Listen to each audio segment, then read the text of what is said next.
ఏంటే డాక్టర్ అలా కంగారు పడిపోతావు? కొత్తగా ఎలక్షన్ లో నిలబడ్డ వాళ్ళేగా.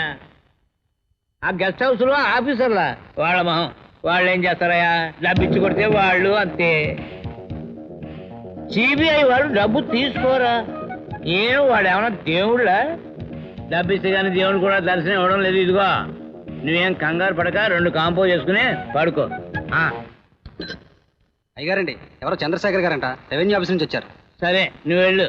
Hi.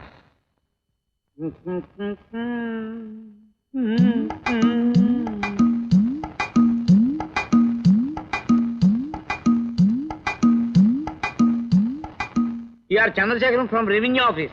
No, I am Raj Sekhar from CBI.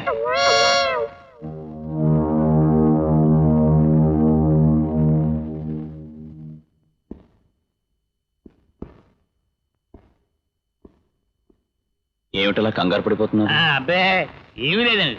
MLA కోసం ఎదురు చూస్తుంటే ప్రైమ్ మినిస్టర్ ఆఫ్ ఇండియా వచ్చాడు ఫీల్ అయిపోతున్నాను. దాన్ని లోపల కూర్చుంది. వద్దులేండి. మనకే అభ్యంతరం. మేము చకచకా కొన్ని ప్రశ్నలు వేస్తాం, మీరు టకటకా జవాబులు చెప్పాలి. ఓఎస్. మీకు చాలా మంది రాజకీయ నాయకులతోనూ మంత్రులతోనూ పరిచయాలు ఉన్నాయని విన్నాం. అబ్బే మీరు రాంగ్ అయినా మీరు ఉండాలి, లేక ఎవరైనా మీతో రాంగ్ అయినా చెప్పి ఉండాలి. రండి, మీరు లోపలికి వచ్చి కూర్చుంటే నేను చొక్కా వేసుకొచ్చి అన్ని విషయాలు చెప్పేస్తాను. రండి రండి రండి రండి.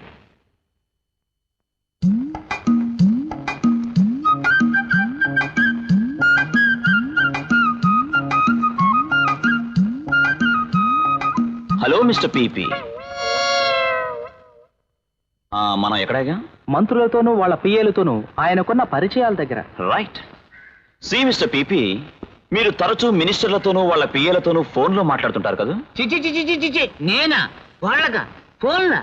చెయ్యలేదు, చెయ్యను, చెయ్యబోను. మీ టెలిఫోన్ నెంబర్ 3692 కదా? చిత్తం. మీ నెంబర్ నుంచి మీరు చేసిన ట్రంక్ కాల్స్ తాలూకు డూప్లికేట్ బిల్స్ ఇవి. అందులో రెడ్డింగ్ తో మార్క్ చేసినవి జూన్ 30th నుంచి మీరు హైదరాబాద్ మినిస్టర్స్ కి, వాళ్ళ పిఏలకి, ఐజీకి చేసిన ట్రంక్ కాల్స్. జూన్ 29వ తేదీన జ్యోతి మరణించింది. ఆమె మరణానికి ఈ ట్రంక్ కాల్స్ కి సంబంధం ఉందని నేనంటాను. మీరేమంటారు? ఏమంటాను బాబు, నాకేం సంబంధం లేదంటాను. నేను అసలు హార్ట్ పేషెంట్ బాబు. బీపీ ఎక్కువైపోతుంది, నన్ను వదిలేయమంటాను బాబు. ఓకే, ప్రస్తుతానికి వెళ్తున్నా. మళ్ళీ తొందరలోనే కలుసుకున్నా. లేనిపోయిన విషయాలు నా పీకి చుట్టుకుంటే అర్థం చేసుకోవాలయ్యా. మంత్రులతోనూ ఎమ్మెల్యేలతోనూ సంబంధం ఉండడం తప్పని ఏ పుస్తకం రాసలేదు, ఉండకూడదని రూలు లేదు. అసలు నీకు సంబంధం ఉందని తెలిస్తే మాత్రం వాళ్ళు ఏం చేస్తారు? అవును, ఏం చేస్తారు? అది నన్ను కాదు, ఆ సిబిఐ వాళ్ళు అడగండి. ఇంతకీ నా పరిస్థితి ఏమిటి? నీ పరిస్థితి ఏమిటండి? మా పరిస్థితి తెలియక మేము ఏడుస్తుంటే నువ్వు ఏమిటా కంగారు? మీరు వాళ్ళు నా దగ్గరికి వస్తారేమో భయంగా ఉంది. ఆ పోస్ట్ మార్టం రిపోర్ట్ గురించి అడిగితే ఏం చెప్పను? ఏమీ చెప్పొద్దు, పాయింట్ మీద నిలబడండి. ఏమో, నాకు మాత్రం 2 నెలలు సెలవు పెట్టి దూరంగా వెళ్ళి రెస్ట్ తీసుకోవాలనుంది. గుడ్ ఐడియా, నేను అదే అనుకుంటున్నాను. వస్తాను. నేను వస్తున్నాను సార్. వస్తానండి. బావా, ఈ కాకి బట్టలు మనల్ని నడి సముద్రంలో ముంచేటట్టున్నారయ్యా. నువ్వే అలా అంటే ఎలా బావా? అంటామయ్యా, రాజకీయాల్లో 100 అంటాం, కానీ చేయవలసిన ఏర్పాట్లు వెనక చేసేస్తూ ఉంటాం. నువ్వేం కంగారు పడకు.